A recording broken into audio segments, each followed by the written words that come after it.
शुरुआत करते हैं ट्रंप पर महाभियोग की खबर के साथ। अमेरिकी राष्ट्रपति डोनाल्ड ट्रंप के खिलाफ संसद के निचले सदन में महाभियोग प्रस्ताव पास हो गया है। बड़ी बात यह है कि 10 रिपब्लिकन सांसदों ने भी महाभियोग के समर्थन में वोट किया। ट्रंप 2 बार महाभियोग का सामना करने वाले दूसरे अमेरिकी राष्ट्रपति बन गए हैं। अब सारी नजरें सेनेट पर हैं। वहां मोहर लगी तो व्हाइट हाउस से आउट हो जाएंगे Trump. Like all of you, I was shocked and deeply saddened by the calamity at the Capitol last week. Donald Trump का ये दावा भी बेकार गया। अमेरिका की प्रतिनिधि सभा ने कैपिटल हिल हिंसा मामले में ट्रंप के खिलाफ महाअभियोग प्रस्ताव पर मुहर लगा दी और इसी के साथ इतिहास बनाने की राह पर चल पड़े हैं अमेरिकी राष्ट्रपति Donald Trump. House of representative में ट्रंप के खिलाफ महाअभियोग प्रस्ताव पर पक्ष में 232 और विपक्ष में 197 वोट पड़े। महाअभियोग के लिए 218 मतों की जरूरत थी। देखिए ट्रंप के महाअभियोग पर हस्ताक्षर करने के बाद हाउस ऑफ रिप्रेजेंटेटिव की स्पीकर नैन्सी पेलोसी ने किन लफ्जों में हमला बोला। पेलोसी ने ट्रंप को अपने देश के लिए खतरा तक बता दिया। Today, in a bipartisan way, the House demonstrated that no one is above the law, not even the President of the United States. That Donald Trump is a clear and present danger to our country, and that once again we honored our oath of office to protect and defend the Constitution of the United States. So help us God. प्रतिनिधि सभा में महाअभियोग पर मुहर लगाने के बाद Donald Trump 2 बार महाअभियोग झेलने वाले अमेरिका के पहले राष्ट्रपति बन गए हैं। खास बात यह है कि पिछली बार उन्हें अपनी पार्टी का पूरा साथ मिला था, लेकिन इस बार उन्हीं की पार्टी के 10 सांसदों ने उनका साथ छोड़ दिया।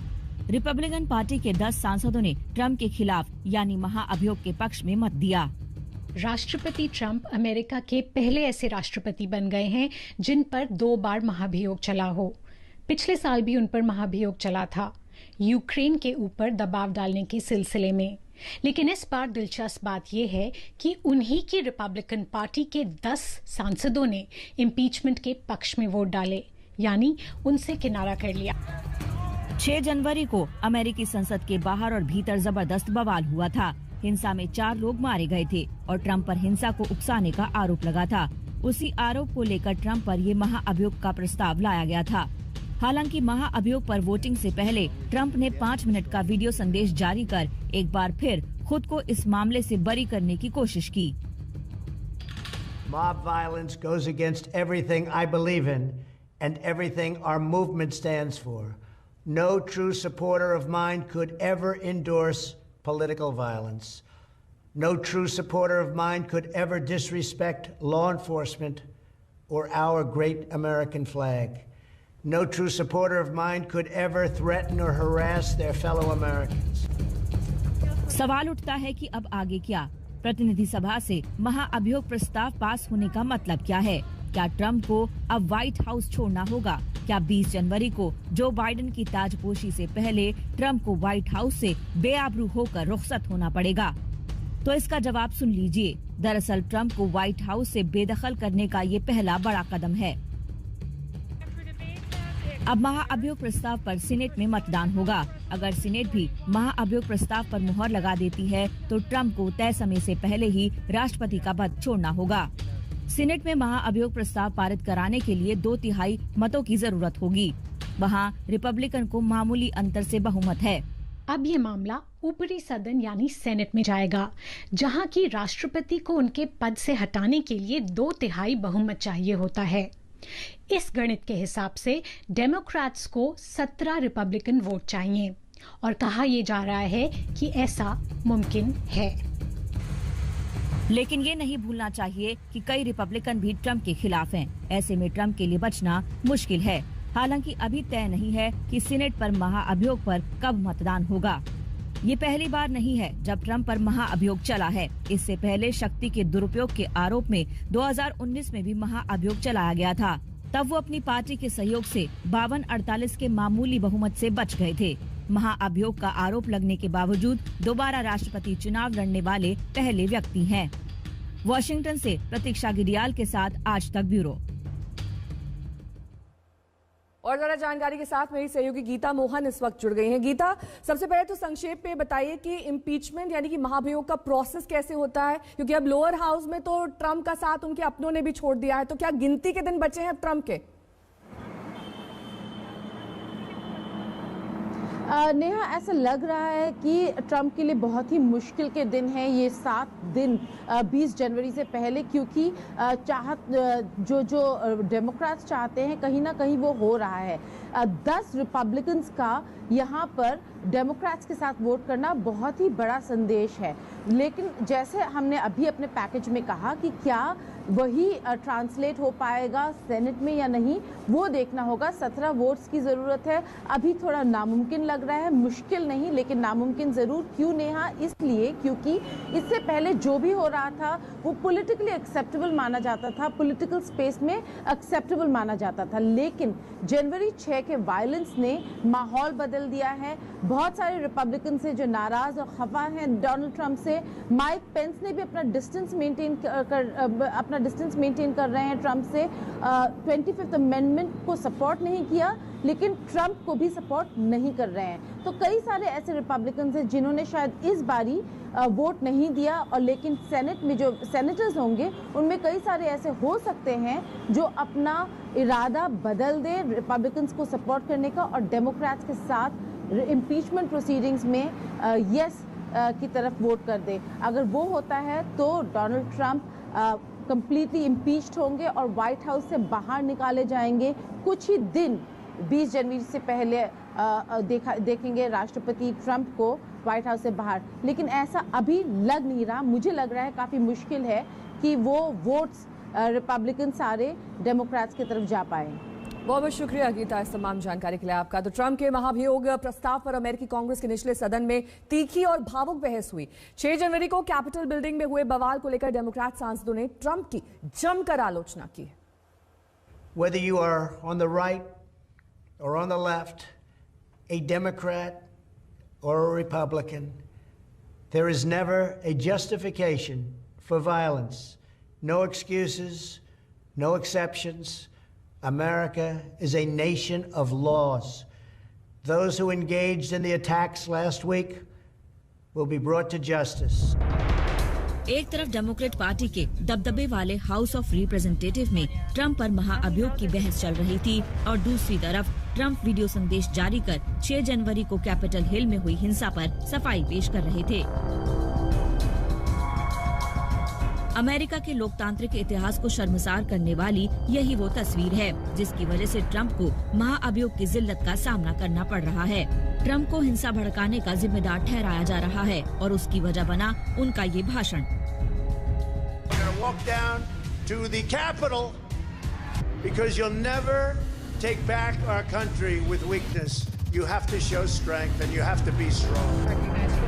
अमेरिकी प्रतिनिधि सभा में ट्रंप पर महाअभियोग को लेकर बेहद तीखी बहस हुई। कैपिटल हिल में जो कुछ हुआ उसका सारा ठीकरा ट्रंप के सर फोड़ दिया गया। President Trump gravely endangered the security of the United States and its institutions of government. He threatened the integrity of the democratic system, interfered with the peaceful transition of power, and imperiled a co-equal branch of government. He thereby betrayed his trust as president to the manifest injury of the people of the United States. Wherefore, Donald John Trump Trump के खिलाफ आरोपों की बरसात हो रही है। आरोप प्रत्यारोप तीखे हो रहे हैं। बहस के दौरान रिपब्लिकन पार्टी के मैट गेट्स ने हिंसक राजनीति के लिए डेमोक्रेट्स को भी आईना दिखाने की कोशिश की। I denounce political violence from all ends of the spectrum, but make no mistake, the left in America has incited far more political violence than the right. For months, our cities burned, police stations burned, our businesses were shattered, and they said nothing. That path is बहरहाल Republican party की इस दलील का voting पर कोई असर नहीं हुआ। ट्रंप के महाअभियोग पर मुहर लग गई। ट्रंप के विरोधियों ने इस पर खूब खुशी जाहिर की। I am very excited. I feel like a weight is lifted. I know that not much has changed like right in the moment, but it's something hopeful at least. अमेरिकी प्रतिनिधि सभा में ट्रंप के महाअभियोग प्रस्ताव पर बहस कड़ी सुरक्षा के बीच हुई। तस्वीरें देखिए, कैपिटल हिल बिल्डिंग के बाहर सुरक्षा कितनी सख्त है। स्पीकर नैन्सी पेलोसी ने वोटिंग से पहले नेशनल गार्ड के जवानों से मुलाकात कर उन्हें सुरक्षा इंतजामों के लिए उनका शुक्रिया अदा किया। अब सारी निगाहें सीनेट के साथ 20 जनवरी को जो बाइडेन की ताजपोशी पर टिक गई हैं। बचे हुए 6 दिन में ट्रंप का क्या होगा, ये सवाल अभी भी बना हुआ है। वॉशिंगटन से प्रतीक्षा गिरियाल के साथ आज तक ब्यूरो। तो ठंड और कोहरे के बीच किसान आंदोलन का आज 50वां दिन है। कल किसानों ने दिल्ली बॉर्डर और पंजाब के अलावा राजस्थान और यूपी में भी कुछ जगहों पर कृषि कानून की प्रतियां जलाकर विरोध दर्ज किया। उधर 26 जनवरी को किसानों की ट्रैक्टर परेड की तैयारियां भी जोरों पर हैं। इन सब के बीच आज किसान नेताओं की बड़ी बैठक होने वाली है, जिसमें वो तय करेंगे कि शुक्रवार को सरकार के साथ बैठक में वो जाएंगे भी या नहीं। किसान आंदोलन को लेकर देश की राय बटी हुई है। कोई कानून का समर्थक है तो कोई विरोधी है। इसे लेकर दिलचस्प स्थिति अभिनेता धर्मेंद्र के परिवार में पैदा हुई है, क्योंकि धर्मेंद्र खुद भी पूर्व सांसद हैं, जबकि उनकी पत्नी हेमा मालिनी बीजेपी में सांसद हैं। धर्मेंद्र किसान आंदोलन का समर्थन कर रहे हैं, जबकि हेमा कह रही हैं कि किसानों को बरगलाया गया है। धर्मेंद्र के बेटे सनी देओल कह रहे हैं कि ये मुद्दा बातचीत से ही हल होना चाहिए। तो अपने ही परिवार में 3 अलग अलग राय देखने को मिल रही है।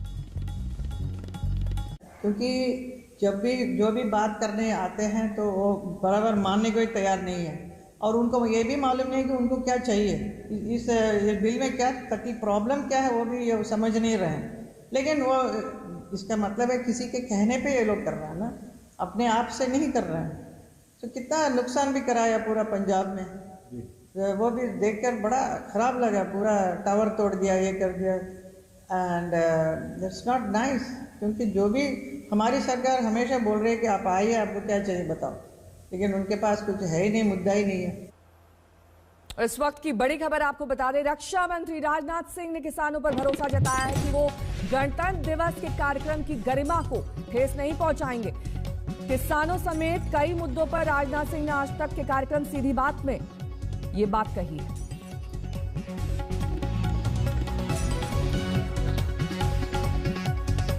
पास किया पर जल्दी किया, कोविड में किया आपने, एकदम सेशन बुला करके आप नॉर्मल सेशन नहीं किया आपने। कोविड के आखिरी दिन ऑपोजिशन का कहना है कि आपने जबरदस्ती उस दिन पास कर दिया वॉइस वोट से, क्लास बाय क्लास आप कह रहे हैं डिस्कशन उनके लिए तैयार हैं। 7 या 8 राउंड की हमारे किसान भाइयों से बातचीत हो चुकी है। मैं कह जल्दी में कानून जल्दी बनाने की जरूरत, आपने कहा कि इनकम बढ़ाने की जरूरत थी, ठीक बात है। यह सिलसिला 15, 16, 17 वर्षों से चला आ रहा था भाई, कभी ना कभी तो क्लिंच होना था ना। अच्छा, दूसरी चीज जो भी हो, चाहे इस एक्ट के बारे में किसी की कोई भी ओपिनियन हो, हमारी ओपिनियन तो बहुत साफ है। क्योंकि इन एक्ट्स को देखने के बाद मैं स्वयं किसान होने के नाते इस नतीजे पर मैं पहुंचा हूं कि इससे किसानों का लाभ होगा। लेकिन यदि हमारे किसी भी किसान भाई को यह लगता है कि इन तीनों कानूनों से हमको लाभ नहीं होगा, नुकसान होगा, तो मैं उनसे हाथ जोड़कर विनम्रतापूर्वक शीश झुकाकर अनुरोध करना चाहता हूं, आप ये बतलाइए कि इस क्लाज में यह परिवर्तन कर दीजिए, यह क्लाज में यह संशोधन कर दीजिए। वह करने को सरकार पूरी तरह से तैयार है। अब आप कहते हैं कि कमेटी में वही लोग हैं जिन लोगों ने कानून को समर्थन किया। मान लेता हूं, आप ही की यदि बात मैं मान लूं, तो मैं इतना ही आपसे केवल हाथ जोड़कर मैं निवेदन करना चाहता हूं कि चूंकि न्यायपालिका ने, सुप्रीम कोर्ट ने, सर्वोच्च न्यायपालिका ने इस कमेटी को बनाया है, आप जाइए, अपना पक्ष रखिए।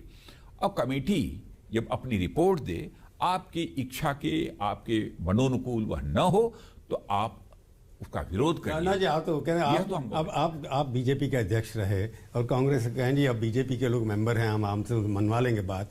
उन चारों लोगों का स्टेटमेंट है, आर्टिकल्स हैं पूरे लिखे हुए। हम कहाँ कह रहे हैं सुप्रीम कोर्ट ने बनाया, ठीक है बना दिया, तो सुप्रीम की मालिक। हम कहाँ कह रहे हैं कि आप सुप्रीम में ये जो कमेटी बनी है उसकी जो रिपोर्ट आती है उसको आप स्वीकार ही कर लीजिए। आपको लगता है कि आपकी इच्छा के अनुरूप नहीं है, गुस्सा तो किसानों का नुकसान होगा, आप मत मानिए। राजनाथ जी एक बात मेरे को चिंता का है, आप रक्षा मंत्री हैं, आपके रक्षा मंत्री के नेतृत्व में 26 जनवरी सब होता है, वहाँ पर वेलकम करते हैं।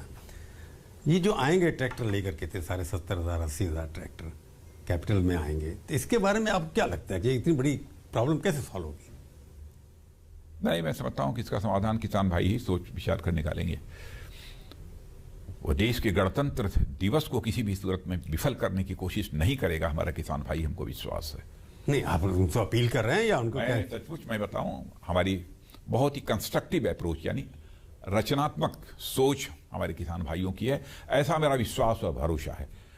शेष बातें तो भविष्य के गर्भ में छिपी हैं, कुछ कहा नहीं जा सकता। वैसे गणतंत्र दिवस अभी भी आपने लिमिट किया, छोटा कर दिया पहले से ज्यादा। नहीं, वो तो कोविड के कारण सामान्यतः पर ये इनका सारे सार्वजनिक गणतंत्र दिवस पर रैली निकालना, अपनी स्वतंत्र फार्मर दिवस जो भी कहना चाहते हैं, इसके बारे में, क्योंकि पहली बार हो रहा है वर्ष के अंदर कि गणतंत्र जहां जो भी करना होगा, लेकिन मैं समझता हूं कि इस गणतंत्र दिवस को विफल करने की कोशिश हमारा किसान भाई नहीं करेगा। ये हो सकता है कि अपनी ट्रैक्टर रैली निकालनी हो तो ट्रैक्टर रैली भी निकालेंगे, तो भारत का तिरंगा झंडा लहराएंगे किसान भाई, मेरा विश्वास है। तो राजनाथ सिंह को आपने सुना। पूरी बातचीत देखिए शनिवार रात 8 बजे सीधी बात में। अब बात करेंगे ओवैसी की सियासत की। क्या ओवैसी बीजेपी के चुनावी साथी हैं? ये सवाल लगातार खड़े होते हैं। क्या बीजेपी के लिए वो वोट काटते हैं? विपक्ष ऐसे आरोप पहले भी लगाता रहा, लेकिन इस बार ये बहस छिड़ी है यूपी से बीजेपी। चुनाव हो न हो, असदुद्दीन ओवैसी खबरों में जरूर रहते हैं। फिलहाल ना तो यूपी में चुनाव है और ना ही गुजरात में, लेकिन इन दोनों राज्यों में ओवैसी का जिक्र जरूर हो रहा है। AIMIM के चीफ ओवैसी चंद रोज पहले पूर्वी यूपी के दौरे पर थे। सियासी नेताओं से मुलाकात हुई। शायद टटोलने की कोशिश थी कि यूपी में चुनावी समीकरण में गणित इनके पक्ष में बैठेगा कि नहीं।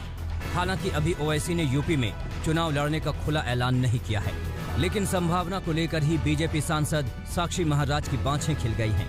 आप पूछेंगे ऐसा क्यों? तो सुनिए सांसद महोदय से ही जवाब। बड़ी मेहरबानी, उनको भगवान ताकत दे, ऊपर वाला खुदा उनका साथ दे। उन्होंने बिहार में भी हमारा सहयोग किया था, यूपी में भी करेंगे और बाद में पश्चिम बंगाल में भी करेंगे। सुर्खियों में रहने वाले बीजेपी के सांसद साक्षी महाराज उन्नाव से दिल्ली जा रहे थे, लेकिन कन्नौज में उन्होंने बड़ा बयान दे दिया।